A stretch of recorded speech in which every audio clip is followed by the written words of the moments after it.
नमस्कार, मी Mansi. News अनकटच्या Pune connect मध्ये तुम्हा सगळ्यांचं स्वागत करते. पाहूयात पुण्यातील काही महत्त्वाच्या घडामोडी. विधानसभेच्या रणधुमाळीत अनेक पक्षांना धक्के बसू लागले. पुण्यातही भाजपला मोठा धक्का बसलाय.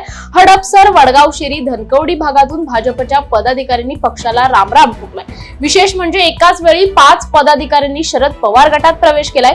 ऐन निवडणुकीच्या काळात पुण्यात घडलेल्या या राजकीय घडामोडीने चर्चांना उधाण आलंय. पवार साहेबांचं बोट धरून राजकारणात आलेले लोक सोडून गेले, पण साहेबांबरोबर सर्वसामान्य जनता असून बारामती आणि इंदापूर तालुक्यात आमचे उमेदवार 100% निवडून येणार असा विश्वास शरदचंद्र पवार पक्षाचे बारामतीचे उमेदवार युगेंद्र पवार यांच्या आई शर्मिला पवार यांनी इंदापूरमध्ये व्यक्त केलाय. त्या पक्षाच्या प्रचारासाठी इंदापुरात आले असता त्यांनी माध्यमांशी संवाद साधलाय. पुण्यात हिंजवडी IT पार्क आणून आपण हजारो लोकांना रोजगार देऊन शहराचा कायापालट केला. मात्र गेल्या काही वर्षांमध्ये कंपन्यांना मूलभूत गरजा उपलब्ध करून देण्यात अपयश आलं, म्हणून IT कंपन्या स्थलांतरित होण्याचं प्रमाण वाढलंय. हजारोंच्या नोकऱ्या गेल्या, त्यामुळे आता दुरुस्ती करण्याची गरज असल्याचं मत शरद पवार यांनी चिंचवडमध्ये महाविकास आघाडीचे उमेदवार राहुल कलाटे यांच्या प्रचारादरम्यान मांडलंय. पुणे जिल्ह्यातील वडगाव शेरी मतदारसंघात काही दिवसांपूर्वी कल्याणीनगर अपघाताच्या आरोप प्रत्यारोपावरून राजकारण चांगलंच तापलं होतं. आता त्या घटनेवरून पुन्हा एकदा मोठा वाद पेटण्याची शक्यता वर्तवली जाते. पोर्श कार अपघातात दोघांना चिरडणाऱ्यांना मदत करणाऱ्या अशफाक मकानदार आणि अमर गायकवाड ही आरोपी माणसे आमदार सुनील टिंगरे यांच्या जवळची असल्याचा आरोप ऍडव्होकेट असीम सरोदे यांनी केलाय.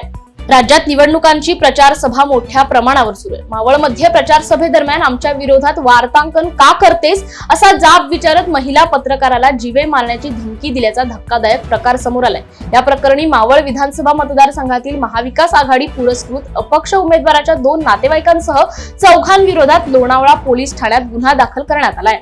बारामतीमधील सोमेश्वर सहकारी साखर कारखान्याच्या गाळप हंगामाचा शुभारंभ आज अधिकारी, संचालक आणि सभासदांच्या हस्ते मोळी पूजनाने करण्यात आला. मोळी पूजनानंतर कारखान्याचे चेअरमन पुरुषोत्तम जगताप यांनी कारखाना 15 दिवस उशिरा सुरू होत असला तरी सर्व गाळप वेळेत पूर्ण होईल असा विश्वास व्यक्त करताना 12 ते 12.5 लाख टन ऊसाचा गाळप होईल अशी माहिती त्यांनी दिली. पहिले 60 दिवस सभासदांच्या ऊस गाळपाला प्राधान्य देण्यात येणार असल्याचंही त्यांनी स्पष्ट केलंय. पुण्याच्या पुरंदर तालुक्यातील गुळुंचे येथील ज्योतिर्लिंग देवाची काटेवारस यात्रा लाखो भाविकांच्या उपस्थितीत मोठ्या उत्साहात संपन्न झाली. या यात्रेचं वैशिष्ट्य म्हणजे आपला नवस फेडण्यासाठी अगदी पाण्यात सूर मारावा अशा पद्धतीने भाविक काट्यांच्या ढिगाऱ्यात उड्या मारतात. दिवाळी पाडव्याला घटस्थापनेने सुरू झालेल्या या काटेबारस यात्रेची सांगता काटेमोडवनाने झाली. ज्योतिर्लिंगाच्या या यात्रेचा आढावा घेतलाय प्रतिनिधी राहुल शिंदे यांनी. विधानसभा निवडणुकीच्या पार्श्वभूमीवर शासकीय स्तरावरून दिलेल्या सूचनांनुसार विविध शाळांमधील विद्यार्थी सध्या मतदार जागृतीसाठी उपक्रम राबवतात. पुण्याच्या न्यू इंग्लिश स्कूल रमणबाग शाळेनेही यात सहभाग नोंदवत मतदारांना मतदान करण्यासाठी प्रवृत्त करणारे वेगवेगळे उपक्रम सादर केलेत. यात विद्यार्थ्यांनी मतदार राजा जागा हो असं सांगत चित्रकला, रांगोळी आणि फलक लेखनातून मतदारांना संदेश दिलाय. मतदान जागृतीसाठी शाळेच्या परिसरातील पेठ भागांमध्ये निघालेल्या विद्यार्थ्यांच्या रॅलीला उत्स्फूर्त प्रतिसाद मिळाल्याचं पाहायला मिळालं. या उपक्रमासाठी विद्यार्थी, मुख्याध्यापक चारुता प्रभुदेसाई आणि शिक्षकांचे योगदान लाभलंय. वेळ झाली या बातमीसह पुणे कनेक्ट मध्ये इथेच थांबायची. पाहत रहा न्यूज अनकट.